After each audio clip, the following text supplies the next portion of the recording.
Shalom sahabat yang baik hati, salam sehat selalu bagi kita semuanya. Selamat hari Minggu, kiranya kasih Tuhan senantiasa menyertai kita. Marilah kita bersatu di dalam doa. Damai sejahtera Allah yang melampaui segala akal, itulah yang memelihara hati dan pikiranmu dalam Kristus Yesus Tuhan kita. Amin. Firman Tuhan bagi kita pada hari Minggu ini, yaitu yang tertulis di dalam Lukas 15 ayat 1 sampai 10. Marilah kita membacanya secara lengkap di tempat kita masing-masing. Saya baca ayatnya yang ke-7.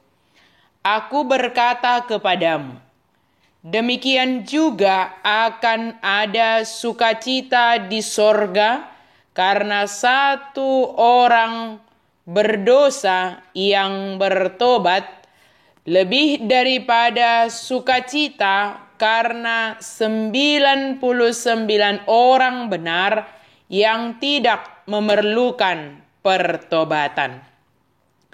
Allah menginginkan pertobatan. Pemahaman dan kepercayaan orang Farisi dan ahli-ahli Taurat yaitu bahwa mereka tidak bebas berhubungan atau berhubungan sosial dengan orang yang tidak seiman dan yang dianggap mereka sebagai orang berdosa. Jika seseorang sembarangan bergaul dengan orang yang tidak seiman dan yang dianggap sebagai orang berdosa seperti pemungut cukai, maka itu akan memengaruhi keadaan mereka menurut pemikiran atau kepercayaan mereka. Maka ketika melihat Yesus berbicara dan bahkan makan bersama dengan pemungut cukai dan orang berdosa tersebut, maka Yesus menjawab mereka dengan perumpamaan, yaitu perumpamaan tentang domba yang hilang dan juga perumpamaan tentang dirham yang hilang yang memiliki makna yang sama, yaitu semua berharga di hadapan Tuhan. Setiap pribadi kita berharga di hadapan Tuhan. Jika ada satu domba yang tersesat atau dirham yang hilang, maka seorang gembala akan meninggalkan dombanya yang telah aman, atau kata Alkitab yang tidak membutuhkan pertobatan, berada di dalam tempatnya atau misalnya kandang, dan pergi mencari domba yang tersesat. Dan ketika ditemukan, dia akan memiliki sukacita, melebihi sukacita dari domba yang aman atau yang tidak membutuhkan pertobatan itu. Demikian juga perempuan yang kehilangan satu dirhamnya akan dengan penuh kehati-hatian dalam mencari, dan setelah menemukan, dia akan bersukacita dan mengundang sahabat dan tetangganya ikut bersukacita karena telah menemukan yang hilang yang sangat berharga tersebut. Sahabat yang baik hati, marilah kita mengerjakan panggilan kita dalam kerendahan hati, tanpa membeda-bedakan kepada siapa kita dapat berbicara atau terhubung. Dan kita semua adalah sama di hadapan Tuhan. Dan jika melalui kita orang menjadi mengenal Kristus, terpujilah Tuhan. Kita semua sama di hadapan Tuhan sebagai penerima kasih karunia Tuhan.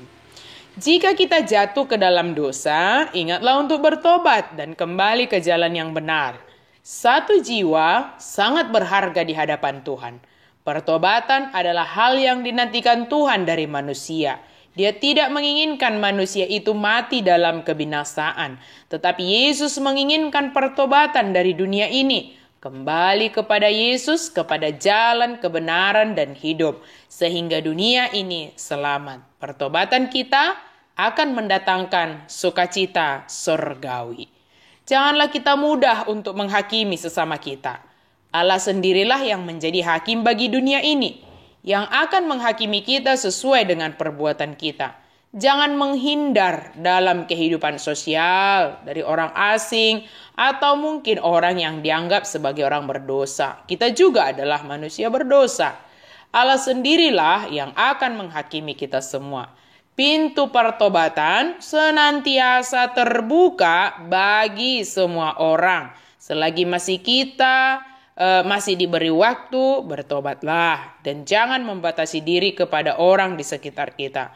Mungkin Allah sedang memakai kita sebagai alatnya untuk membawa orang kembali ke jalan yang benar. Dan kita harus mengingat bahwa kita semua adalah orang yang telah dicari dan ditemukan oleh Kristus untuk kembali ke jalan yang benar.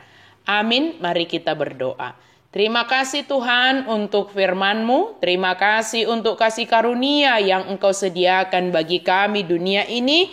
Biarlah Engkau yang menuntun kami kepada pertobatan dan pakailah kami sebagai alat-Mu membawa sesama kami hidup dalam pertobatan. Dalam nama Yesus kami berdoa dan bersyukur. Amin.